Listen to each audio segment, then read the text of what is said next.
Alors bonjour à tout le monde et bienvenue sur ma chaîne YouTube. Merci d'être là et souscrivez, partagez, surtout commentez. Merci beaucoup. J'apprécie tous ceux qui vont regarder cette vidéo.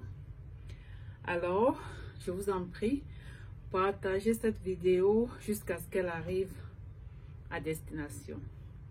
Et la destination est chez Philippe Simo, investi au pays. Donc, Philippe est ce jeune entrepreneur qui est en train d'investir big au Cameroun. Et il a fait une sortie il n'y a pas longtemps où il nous parlait de son collaborateur qui lui aurait soutiré de l'argent et sa clientèle. Donc, nous avons tous été déçus que cela soit arrivé, étant donné que Philippe est en train d'aider la jeunesse camerounaise en leur offrant de l'emploi, quoi. En les embauchant, je veux dire. Donc, ce dont la jeunesse a énormément besoin, parce qu'il y a beaucoup de chômeurs en Afrique, en général, et au Cameroun en particulier. Donc, c'est une très bonne initiative à féliciter et à encourager. Mais malheureusement pour lui, il s'est fait voler par son collègue, par son employé, je veux dire. Oui, nous avons écouté l'histoire. Moi particulièrement, je n'ai pas été très surprise parce que nous le savons tous qu'au Cameroun, c'est monnaie courante, vous voyez. Donc au Cameroun, c'est tellement facile de se faire voler. Et même quand on est en train de vouloir aider, les gens ne comprennent pas le degré de sacrifice et le degré de courage et d'engagement et de ténacité que Philippe a d'aller investir au Cameroun avec tout ce qu'on connaît comme des essais de mettre les bâtons dans les roues, de toujours être là à vous faire, à vous saboter, à empêcher votre business de réussir. Donc, comme partout en Afrique, la mentalité est comment on peut dire ça, est archaïque, quoi. Les gens vont plutôt à l'encontre de ce qui est bien fait. Les gens ne savent pas apprécier et soutenir et faire grandir une bonne initiative. Donc, malgré cela, parce que Philippe tient énormément à investir en Afrique, il a décidé d'aller investir là-bas. Et il encourage toute la diaspora de faire pareil, quoi. Donc, oui. Donc, Philippe a créé ou bien en train de créer une entreprise au Cameroun et il a employé des collaborateurs. Et l'un de ses collaborateurs a trouvé utile de lui voler de l'argent et de lui voler sa clientèle, une partie de sa clientèle. Il a déniché de peau de rose et il a mis le collaborateur dehors. Plus tard, dans une autre vidéo, il nous a dit comment il devait poursuivre le collaborateur en justice et tout ça. Ce qui était une surprise pour moi parce que je me demande bien l'utilité de le poursuivre en justice. Ça, c'est un jeune garçon qui a commis une erreur très grave en entreprise. Peut-être c'était son premier boulot, je ne sais pas. Peut-être il n'a pas mesuré l'ampleur parce que quelles que soient les circonstances, quelles que soient les raisons pour lesquelles il a soutiré de l'argent, c'est inacceptable. C'est renvoi direct. Il n'y a même pas de négociation. Quand c'est prouvé, c'est renvoi direct parce que là, cela entache la loyauté. Tous ceux qui bossent pour une entreprise doivent être loyaux à cette entreprise. Si vous trouvez que vous avez une loyauté partagée, il faut laisser l'entreprise et aller ailleurs, je ne sais pas. Vous ne pouvez pas travailler quelque part et avoir une loyauté partagée. Ça, c'est un non. Parce que le but de l'entreprise, c'est d'atteindre ses buts. les buts qu'elle s'est fixés. Et pour y arriver, on a besoin de tout le monde. On a besoin d'être, que tout le monde ait les yeux rivés vers les objectifs de l'entreprise. Nous ne pouvons pas être en train d'aller à droite et quelqu'un décide d'aller à gauche ou est confus, se met à un carrefour et regarde à gauche, à droite et dit où je vais. Il faut savoir exactement où on va. On doit regarder ensemble vers la même direction. Donc là, il n'y avait pas de discussion à faire. Le renvoyer, c'est la sanction qu'il méritait, mais je crois que ça devait s'arrêter là. Déjà, de un, je n'avais pas apprécié que Philippe amène ça sur Internet, parce que là, il s'agit de ton entreprise, Philippe, et c'est quelque chose de privé. Les choses devaient se gérer en interne. Personne n'avait besoin de le savoir. De savoir même l'histoire, en fait. C'est ça, être un patron et gérer des êtres humains. Tu ne peux pas décider de prendre une histoire de ton entreprise et venir étaler sur le net et faire des vidéos par rapport à cela. Moi, ça me fait te regarder d'une façon bizarre parce que pour moi, là, les vidéos que tu fais te rapportent énormément d'argent. Donc, pour moi, c'est comme si tu utilisais un malheur de ton entreprise pour pouvoir te faire de l'argent et cela sous, comment on dit? Pour moi, c'est comme si tu utilisais un malheur de l'entreprise pour pouvoir te faire de l'argent et sous le dos de quelqu'un d'autre, aux dépens de quelqu'un d'autre. Parce que je ne pense pas que ce jeune garçon ait mérité autant de directs que tu as fait à son sujet. Là, je dis non, non et non et non. Il a fait ce qu'il a fait. Il a subi les conséquences qui lui ont été réservées. Tu vois, je crois que ça devait s'arrêter là. De là à venir sur Internet, dire à tout le monde entier comment tu vas le poursuivre en justice, tu vas lui faire ceci, c'est inacceptable. Et pour moi, c'est une déception étant donné que je te croyais très professionnel. Je te croyais vouloir faire les choses de la façon adéquate. Parce que pour moi, je te vois comme quelqu'un qui veut faire ce qu'il faut faire, ce qui est bien, quoi.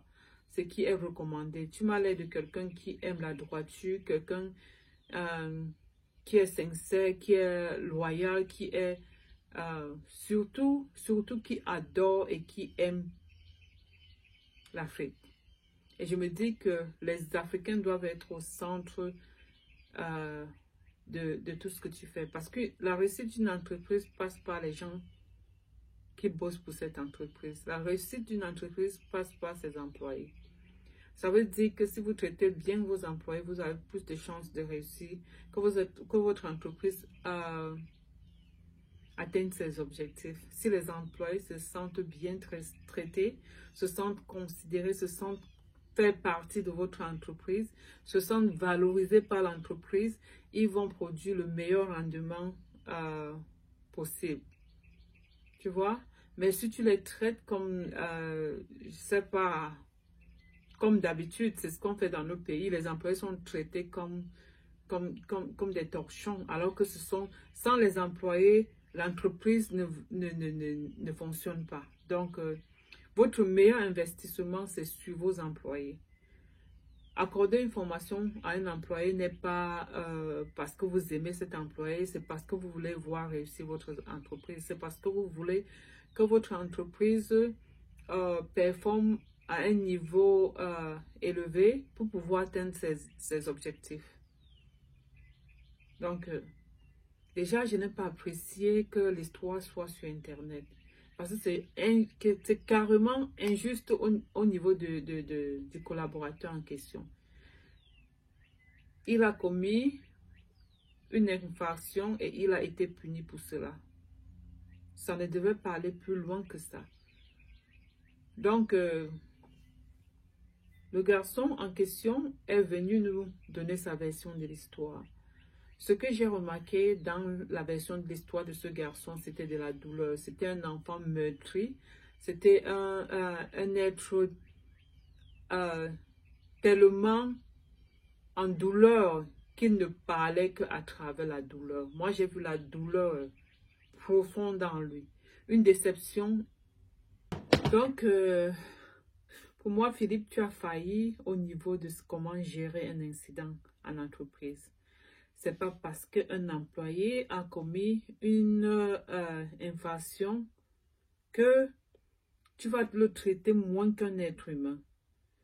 Tu n'avais aucune raison de l'amener sur le net et de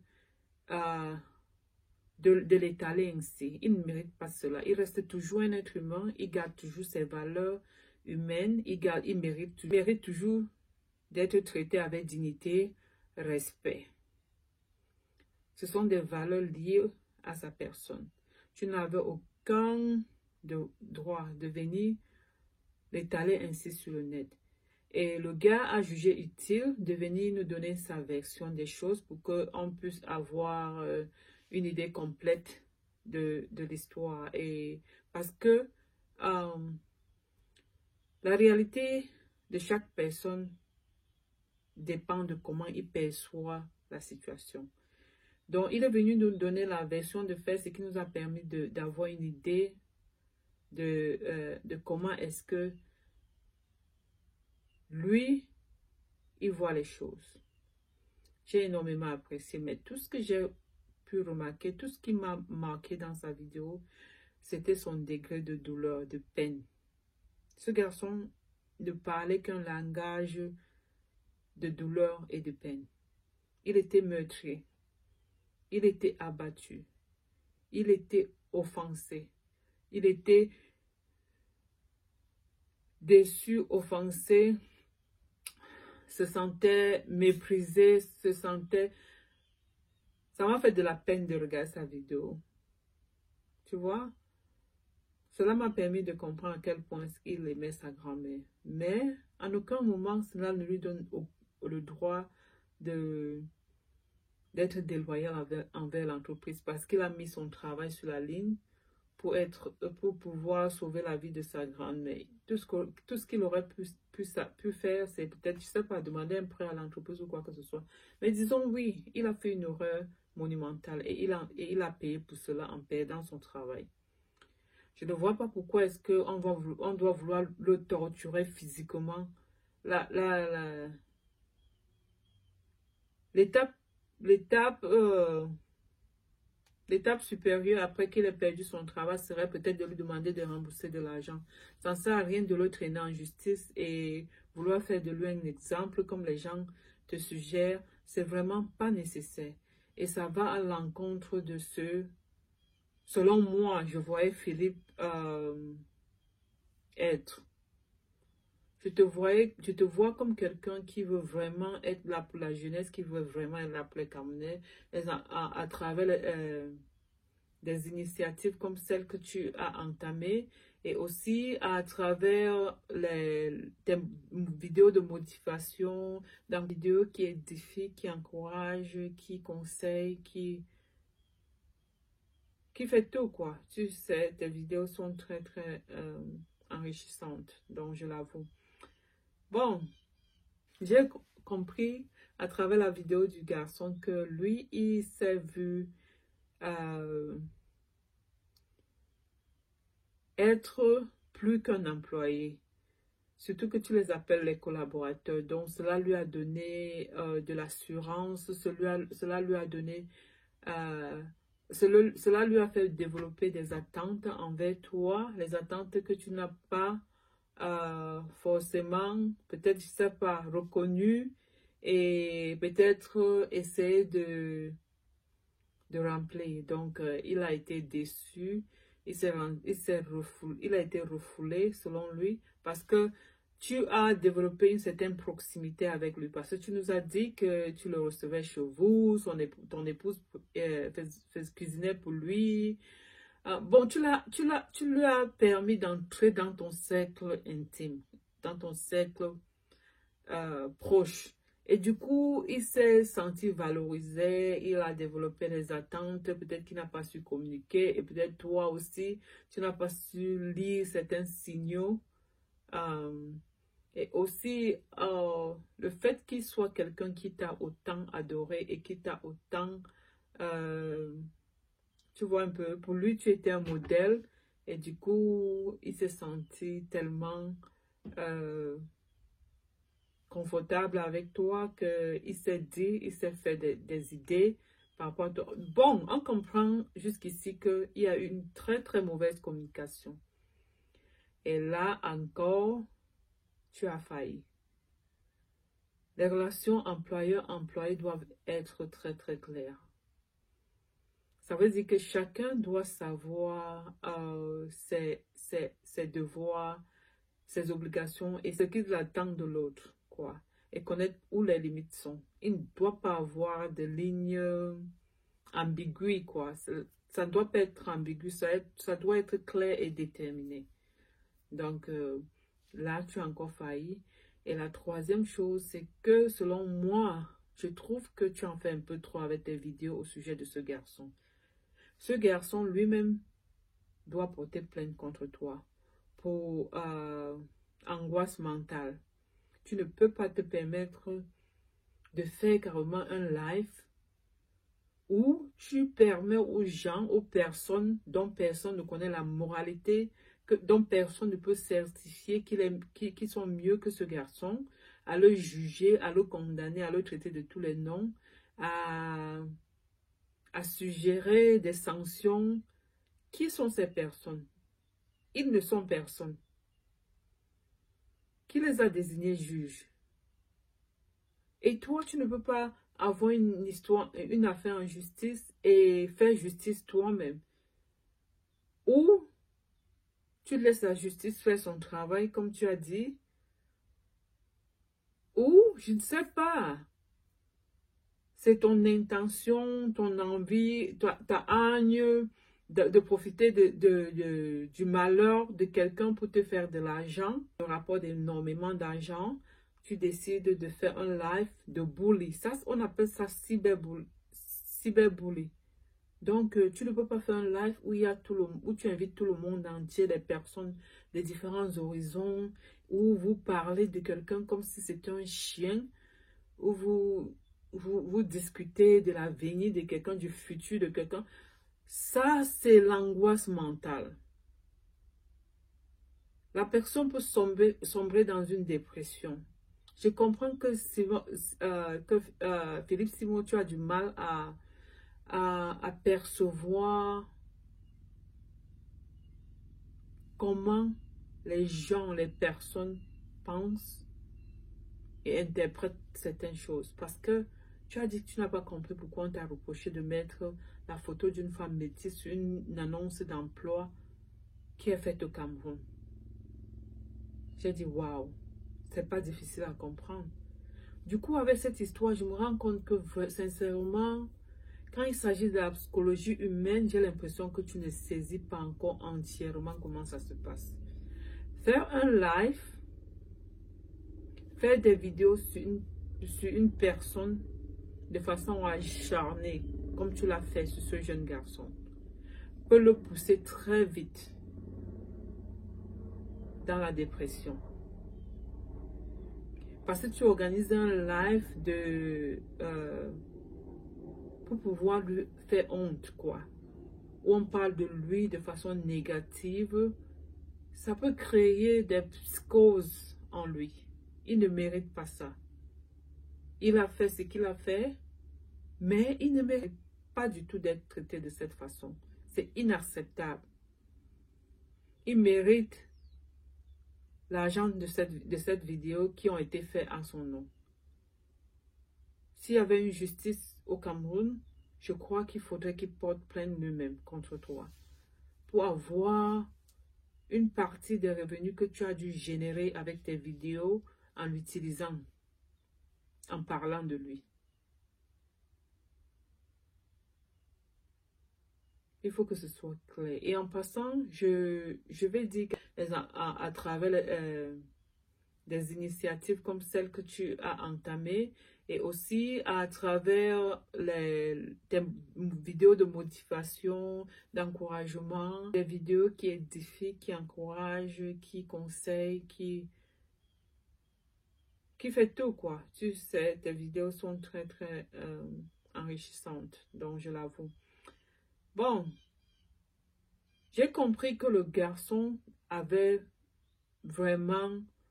J'ai compris j'ai compris à travers la vidéo du garçon que lui, il s'est vu être plus qu'un employé. Surtout que tu les appelles les collaborateurs. Donc, cela lui a donné de l'assurance, cela lui a donné, cela lui a fait développer des attentes envers toi, les attentes que tu n'as pas forcément, peut-être, je sais pas, reconnues et peut-être essayer de remplir. Donc, il a été déçu, il a été refoulé selon lui parce que tu as développé une certaine proximité avec lui. Parce que tu nous as dit que tu le recevais chez vous, ton épouse cuisinait pour lui. Bon, tu lui as permis d'entrer dans ton cercle intime, dans ton cercle proche. Et du coup, il s'est senti valorisé, il a développé des attentes, peut-être qu'il n'a pas su communiquer, et peut-être toi aussi, tu n'as pas su lire certains signaux. Et aussi, le fait qu'il soit quelqu'un qui t'a autant adoré et qui t'a autant, tu vois un peu, pour lui, tu étais un modèle, et du coup, il s'est senti tellement confortable avec toi qu'il s'est dit, il s'est fait des idées par rapport à toi. Bon, on comprend jusqu'ici qu'il y a eu une très très mauvaise communication. Et là encore, tu as failli. Les relations employeur-employé doivent être très très claires. Ça veut dire que chacun doit savoir ses devoirs, ses obligations et connaître la limite.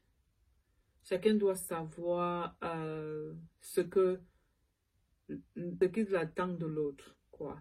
Et connaître où les limites sont. Il ne doit pas avoir de lignes ambiguës, quoi. Ça ne doit pas être ambigu, ça doit être clair et déterminé. Donc, là, tu as encore failli. Et la troisième chose, c'est que selon moi, je trouve que tu en fais un peu trop avec tes vidéos au sujet de ce garçon. Ce garçon lui-même doit porter plainte contre toi pour angoisse mentale. Tu ne peux pas te permettre de faire carrément un live où tu permets aux gens, aux personnes dont personne ne connaît la moralité, dont personne ne peut certifier qu'ils sont mieux que ce garçon, à le juger, à le condamner, à le traiter de tous les noms, à suggérer des sanctions. Qui sont ces personnes? Ils ne sont personne. Qui les a désignés juges? Et toi, tu ne peux pas avoir une histoire, une affaire en justice et faire justice toi-même. Ou tu laisses la justice faire son travail, comme tu as dit. Ou, je ne sais pas. C'est ton intention, ton envie, ta hargne de profiter du malheur de quelqu'un pour te faire de l'argent. Parce que ces vidéos te rapportent énormément d'argent. Tu décides de faire un live de bully. Ça, on appelle ça cyberbully. Donc, tu ne peux pas faire un live où, où tu invites tout le monde entier, les personnes de différents horizons, où vous parlez de quelqu'un comme si c'était un chien, où vous discutez de l'avenir de quelqu'un, du futur de quelqu'un. Ça, c'est l'angoisse mentale. La personne peut sombrer dans une dépression. Je comprends que Philippe Simon, tu as du mal à percevoir comment les gens, les personnes pensent et interprètent certaines choses. Parce que tu as dit que tu n'as pas compris pourquoi on t'a reproché de mettre la photo d'une femme métisse sur une annonce d'emploi qui est faite au Cameroun. J'ai dit, waouh, c'est pas difficile à comprendre. Du coup, avec cette histoire, je me rends compte que, sincèrement, Quand il s'agit de la psychologie humaine, j'ai l'impression que tu ne saisis pas encore entièrement comment ça se passe. Faire un live, faire des vidéos sur une personne de façon acharnée, comme tu l'as fait sur ce jeune garçon, peut le pousser très vite dans la dépression. Parce que tu organises un live pour pouvoir lui faire honte, quoi. Où on parle de lui de façon négative, ça peut créer des psychoses en lui. Il ne mérite pas ce qu'il a fait, mais il ne mérite pas du tout d'être traité de cette façon. C'est inacceptable. Il mérite l'argent de cette vidéo qui ont été faits à son nom. S'il y avait une justice au Cameroun, je crois qu'il faudrait qu'il porte plainte lui-même contre toi pour avoir une partie des revenus que tu as dû générer avec tes vidéos en l'utilisant. Et en passant, je vais dire quelque chose aussi que j'ai remarqué sur la vidéo de ce garçon. C'est un garçon très, très intelligent. Très, très intelligent. Ici est mal pris. S'il était pris de façon, comment j'ai envie de dire ça, juste, je t'assure, il irait très, très loin. Moi, quand je l'ai entendu parler, il me rappelle exactement Philippe Simo. Quelqu'un d'opportuniste, quelqu'un qui a une vision, quelqu'un qui a de la détermination, de la ténacité et qui est prêt à challenger tous les obstacles sur son chemin. Alors, je dis à ce garçon, garde la même attitude, garde ta tête très très haute. C'est pas parce que tu as fait une erreur, parce que je vais mettre ça sur le compte de l'erreur. J'espère que toi, ce jeune garçon, tu as réalisé que c'était une erreur monumentale. Pour aller loin, tu dois être honnête. Tu dois avoir de l'intégrité. Tu dois être sincère avec les gens. Tu vas être honnête. Tu n'iras jamais loin si tu choisis la route de la malhonnêteté. Et il n'y a aucune raison pour que tu soutiens de l'argent de l'entreprise de Philippe Simo. C'est inacceptable. Personne, si quelqu'un te donne raison, à ce niveau-là, la personne te trompe. Il faut toujours être sincère et honnête quand tu vas aller loin. Mais, Simo, il va falloir que tu arrêtes de parler de ce garçon. Il a déjà perdu son travail, il est au chômage, ça c'est suffisant pour lui. Ça c'est suffisamment dépressant pour lui. Un être humain est un être humain. Les gens aiment toujours centrer tout sur l'argent. L'argent ne dépasse pas un être humain. La santé d'un être humain est plus importante que tout. Alors, faites attention sur comment est-ce que vous gérez les gens dans votre entreprise. Si tu dois venir sur Internet parler de ce garçon, ça veut dire que il va falloir que tu le fasses pour toutes les autres personnes qui vont commettre une infraction dans votre entreprise. Sinon, ça devient un problème de discrimination directement. Je ne crois pas que c'était une bonne idée. Tu aurais pu te séparer avec ce garçon, le foutre à la porte comme tu l'as fait, et peut-être, je ne sais pas, qui signe un papier pour retourner l'argent. Mais de là à le menacer chaque jour sur Internet, je vais le traîner en justice, je vais faire ceci, n'est pas important. Et à l'avenir, Philippe Simo, je te conseille, il faut recruter un chargé des ressources humaines. Les ressources humaines, j'ai l'impression que ce n'est pas ton fort. Recrute un chargé des ressources humaines, quelqu'un qui comprend des êtres humains, quelqu'un qui peut travailler avec eux, quelqu'un qui peut motiver les êtres humains à donner le meilleur d'eux. Quelqu'un qui peut se rassurer que le personnel est moins frustré, que le personnel reste motivé, encouragé et apprécié. Parce que le gars dit qu'il ne s'est pas senti apprécié. Il y a des outils de travail qui permettent de garder un personnel motivé, engagé, apprécié et toujours prêt à donner le meilleur d'eux-mêmes. Alors, c'est le conseil que je te donne. Et merci beaucoup à tous ceux qui ont regardé ma vidéo. Je vous en supplie, partagez ma vidéo. Faites-la parvenir à Philippe. Euh, Philippe, courage à toi. Je te souhaite beaucoup de succès, que ton entreprise vraiment atteigne tous les... que ça atteigne tous les niveaux que tu as prédit. Tu vois un peu, que ça dépasse même ses objectifs. Que tu rencontres beaucoup de succès, que tu sois un exemple. Nous avons nous avons besoin des rôles modèles comme toi. La jeunesse a vraiment besoin des gens comme toi. C'est pour ça que j'aimerais que, Philippe, je t'en supplie, traite tes employés avec des